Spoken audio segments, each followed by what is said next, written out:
খবর বন্ধুরা, আশা করি তোমরা সবাই খুব ভালো আছো। আমি আবার ফিরে এলাম একটা নতুন ভিডিও নিয়ে। আমার পেছনে দেখে বুঝতেই পারছো আমি এখন কোথায় আছি, পটুয়াপাড়াতে। এখন আমি আছি প্রদীপ রুদ্রপালের স্টুডিওতে। এখান থেকে তোমাদের সাথে শেয়ার করব গড়িয়া নবদুর্গার ভিডিও। তাহলে বেশি কথা না বাড়িয়ে ভিডিওটা শুরু করছি। তোমরা দেখছো ভিশন ক্যালকাটা ইউটিউব চ্যানেল, আমি শুভঙ্কর। আমার চ্যানেলের নতুন ভিডিওতে তোমাদের সবাইকে স্বাগত জানাই। প্রদীপ রুদ্রপালের স্টুডিওর সামনে দেখতে পেলাম এখানে বিভিন্ন দেবদেবীর মূর্তির মুখমণ্ডল বানিয়ে রোদে শুকাতে দেওয়া রয়েছে। আর তাছাড়া এইখানে যেগুলো রাখা রয়েছে মাটির তৈরি, যেমন ঘরের ওপর বেলপাতা, তার উপর ডাক, এইগুলোকে চালচিত্রতে ব্যবহার করা হবে যাতে চালচিত্রটা আরও সুন্দরভাবে তৈরি হয়। এইগুলোকে রোদের মধ্যে শুকাতে দেওয়া হয়েছে। চলে এলাম ওই মা দুর্গার মূর্তিটার ঠিক সামনে। মা দুর্গার মূর্তির সামনে তার আগেই রয়েছে লক্ষ্মী আর গণেশ। লক্ষ্মীর নিচে প্যাঁচাটার মধ্যে কারুকার্যগুলো জাস্ট অপূর্ব লাগছে দেখতে। আর এইটা হলো গণেশ বাবাজির মূর্তি। এই পেছনে চালচিত্রটা যেটা রয়েছে, এই চালচিত্রের মধ্যে মাটির কারুকার্যগুলো জাস্ট দেখতে অসাধারণ লাগছে। সত্যি মুগ্ধ হয়ে দেখছিলাম এই কারুকার্যগুলো। আর এইটা হচ্ছে মা লক্ষ্মীর মূর্তি। প্রত্যেকটা মূর্তির পেছনে যেই কারুকার্যগুলো রয়েছে জাস্ট অপূর্ব, অসাধারণ, এত সুন্দর লাগে এই কারুকার্যগুলো দেখতে। মানে এইটা হচ্ছে চালচিত্র। এই চালচিত্রের মধ্যে এই কারুকার্যগুলো দেখতে সত্যি আমার দারুণ লাগে। বিভিন্ন চালচিত্রের মধ্যে বিভিন্ন ধরনের কারুকার্য ফুটে ওঠে, মানে এত সুন্দর নিখুঁতভাবে করা হয় যেগুলো মানে না দেখলে বিশ্বাস করা যায় না।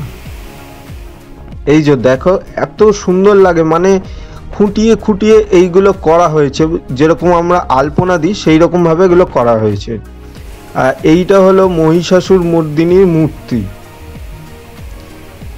গড়িয়া নবদুর্গা মা দুর্গার প্রথম লুক। এই যে দেখে নাও তৈরি হচ্ছে। এই যে নিচে মহিষাসুর রয়েছে, তার ঠিক পেছন দিকেই রয়েছে সিংহ, মানে মহিষাসুরটা একদম সামনে রয়েছে। এই যে দেখতে পাচ্ছ ভালোভাবে দেখিয়ে দিয়ে, এই যে মহিষাসুর, পেছন দিকে সিংহটা রয়েছে,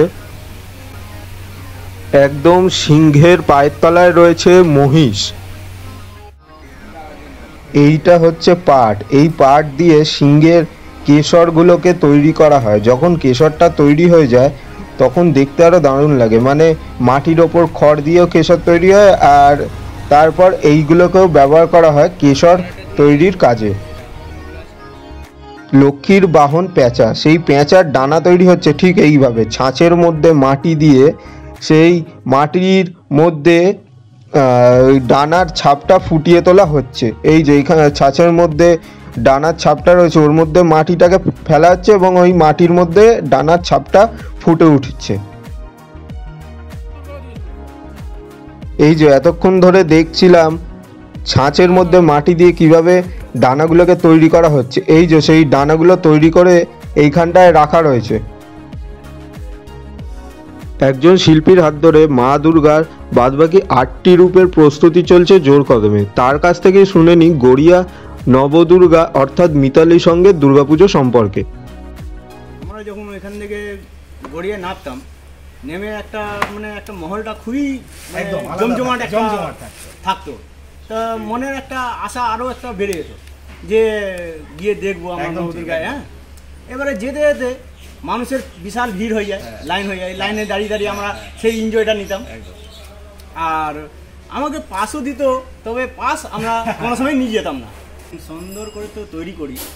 আমাদের যেহেতু যাই প্যান্ডেলে, আমাদের খুবই আগ্রহ থাকে যে এই যে যাচ্ছে প্যান্ডেলে আমরা দেখবো, আদার্স লোকও দেখবে।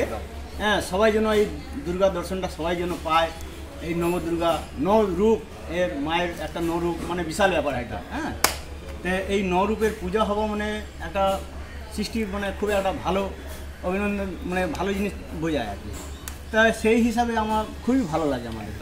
এই যে আগে তো আমরা 2 টাকা 3 টাকা দিয়ে দেখা একটা ছবি টবি পেতাম, তা এখনও যদি মানুষের ফেসবুক টেসবুক যদি হয়ে গেছে, যদিও টাকা দিয়ে না হয়, তা একটা ছোট করে একটা রাখা উচিত, যে টাকা না দিলেও একটা হাতে একটা দিয়ে দিলে একটা মনের স্মৃতিটা থাকবে। এইবার চলো তোমাদের সবাইকে মা দুর্গার বাদবাকি 8টি রূপের দর্শন করাই। গড়িয়া মিতালি সংঘ প্রতি বছর একটি কনসেপ্টের ওপরেই কাজ করে, যেটা হলো মা দুর্গার 108টি রূপ। মহিষাসুর মর্দিনীর রূপটি তো থাকেই, তাছাড়া বাদবাকি যেই 8টি রূপ থাকে সেই রূপের পরিবর্তন ঘটে। মা দুর্গার 108টি রূপ থাকে, সেই 8টি রূপকে এখানে ফুটিয়ে তোলা হয়। প্রত্যেক বছর এই 8টি রূপের পরিবর্তন ঘটে। 108টির মধ্যে প্রত্যেক বছর এরা বিভিন্ন 8টি রূপকে দর্শকদের সামনে তুলে ধরে। এই বছরও তার অন্যতা হচ্ছে না। সেই 8টি রূপের মূর্তির প্রস্তুতি এখানে চলছে, সেই প্রস্তুতির ভিডিও তোমাদের সাথে শেয়ার করলাম এবং দেখালাম এখানে যেই 8টি রূপের মূর্তি রয়েছে। গতানুগতিক থিমের ধারায় না হেঁটে এরা এই মা দুর্গার 108টি রূপকে তুলে ধরার কনসেপ্টটা বজায় রেখেছে, যেটা আমার বেশ ভালো লেগেছে। প্যান্ডেলের বাইরে লাইটিং এবং আদার্স কারুকার্য থাকলেও ভেতরে এই জিনিসটা কোনো চেঞ্জ থাকে না। মা দুর্গার 108টি রূপের মধ্যে প্রত্যেক বছর 8টি রূপকে এরা তুলে ধরেই। গড়িয়া মিতালি সঙ্গে নবদুর্গার কনসেপ্টটা আমার বেশ ভালো লাগে। অনেকেই জানে না এই ক্লাবটার নাম মিতালি সংঘ, সবাই জানে নবদুর্গা।